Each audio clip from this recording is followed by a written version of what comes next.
पूर्व विधायक सत्येंद्र नाथ तिवारी के द्वारा जो ब्राह्मण समाज के लोगों को बिकाऊ कहा गया है, उसकी हम कड़ी निंदा करते हैं। और ऐसे व्यक्ति जिनकी अमर्यादित बयान, कभी महिलाओं को चरित्र प्रमाण पत्र बांटते हुए वह अदमियाइन जैसे शब्दों का प्रयोग करते हैं, अभी ब्राह्मण समाज के लोगों को बिकाऊ तक बोल दिया, उनका रेट और मेन्यू कार्ड तक तय कर दिया। ऐसे लोगों को पता होना चाहिए कि गढ़वा रंका विधानसभा में चाहे किसी भी जाति, किसी भी समुदाय के लोग हैं, वो बिकाऊ नहीं टिकाऊ हैं। जब 2014 का चुनाव उन्होंने जीता था तो लोग उनके पास समस्या का समाधान लेके जाते थे तो बोलते थे कि मोदी जी के नाम पर वोट देले बड़न, फिर मोदी जी के नाम पर वोट मिल जाए, भाजपा के नाम वोट मिल जाएगा, हम चुनाव जीत जाएंगे। और अपने आसपास के पंचायत के लोगों को, जो भूइयाँ समाज से आते थे, जो आदिवासी समाज से आते थे, जो गरीब और पिछड़ा जाति और दलित समाज से आते थे, उनको वो कहते थे कि ये सब तो हमारे ज़मीन में बनिहारी करलन। जो बलीगढ़, किता सोती जैसे गांव हैं तो उनको वो बनिहार का संज्ञा आते थे, बोलते सब कहाँ जाए, हमारा वोट देवे करेंगे। हम उनको बताना चाहेंगे कि ब्राह्मण समाज किसी का गुलाम नहीं है। और ब्राह्मण समाज जब क्षेत्र में देखता है कि कौन किस रूप में काम करता है, उसको समर्थन देता है। सभी समाज के समर्थन से ही 2009 में वो विधायक बने थे, फिर 2014 में भी विधायक बने। लेकिन जैसा कि हमारे अजय भैया ने कहा कि उनके सामने उनके मुख्यमंत्री ने मंच पर ही बोला था, बेटी रोटी जैसे शब्दों का प्रयोग किया था, ये मंच पर थे।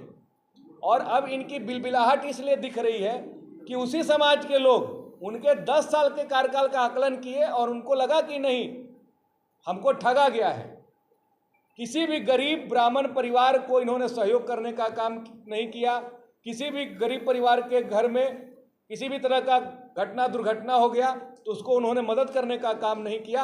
मात्र कुछ चंद ठेकेदार, गढ़वा शहर से पूरब में 5 ठो, गढ़वा शहर के पश्चिम में 5 ठो, उनको पोसने का काम किया, जिनके माध्यम से कमीशन लेते थे और अब खुद भी अपना पेट भरते थे, उनका भी वो पेट भरते थे।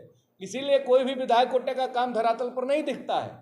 सारा विधायक कोटा के राशि को चेक स्लिप के माध्यम से डकार गए। और आज जब 3 साल के कार्यकाल में विकास होने के बाद लोगों को ये महसूस हुआ कि हमने अपना 10 साल बर्बाद किया एक ऐसे जनप्रतिनिधि को देकर जिन्होंने कुछ नहीं करने का काम किया है, और जब सभी समाज के लोग हमसे जुड़ने का काम कर दिए तो इनको एक अंदर में बिलबिलाहट हो रही है कि कम से कम हमारी जाति के लोग हमारा साथ काहे छोड़ रहा है, ब्राह्मण जाति के लोग हमारा साथ क्यों छोड़ रहे हैं। इसलिए गुस्सा में आकर ब्राह्मण समाज का ही रेट तय कर रहे हैं। इनको पता होना चाहिए कि ब्राह्मण समाज इनका गुलाम नहीं है, जो सही होगा।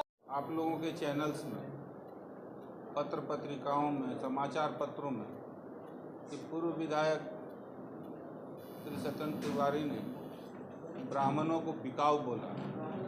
मैं इस शब्द को, उनका इस वक्तव्य को ब्राह्मणों के विरुद्ध और पूरे ब्राह्मण समाज के विरुद्ध एक गाली मानता हूं, और इसका पूरा जवाब आने वाले चुनाव में ब्राह्मण समाज देगा। यहाँ 2 प्रकार के लोग हैं। एक देखेंगे, एक इनके हमारे पूर्व विधायक श्री सत्येंद्र नाथ तिवारी और उनकी पार्टी है, जो ब्राह्मणों को गाली दे रही है, ब्राह्मणों को बिकाऊ कह रही है। और दूसरी हमारी झारखंड मुक्ति मोर्चा की सरकार है, हमारे माननीय मंत्री मिथिलेश कुमार ठाकुर हैं, जो जिनके पहल से बाबा कोनरनाथ मंदिर में भगवान परशुराम का विशाल प्रतिमा का अनावरण किया जा रहा है। तो ब्राह्मण समाज के सच्चे हितैषी कौन है, इसको आज ब्राह्मण समाज पूरी तरह से जान गया है, और उनके इस वक्तव्य को कभी ब्राह्मण समाज माफ़ नहीं करेगा।